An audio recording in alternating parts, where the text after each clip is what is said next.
In this video, I'm going to teach you how to change the color of someone's t-shirt if you don't like the color that they currently have, but you like the photo.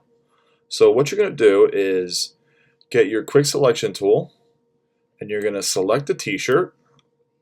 and then you're going to come down here to the right and select hue and saturation.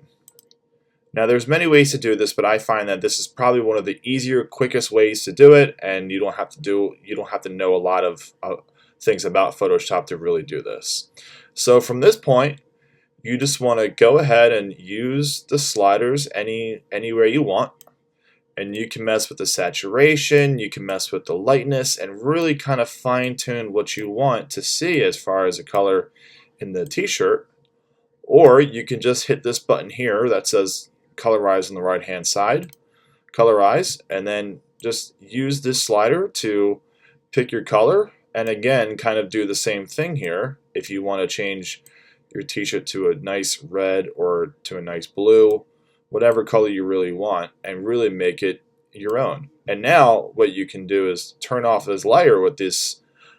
eyeball here, and you can turn it off and turn it on and turn it off, and now you can see the difference between the red t-shirt and a blue t-shirt. Make sure to like and subscribe for more videos like this, and we see you guys next time.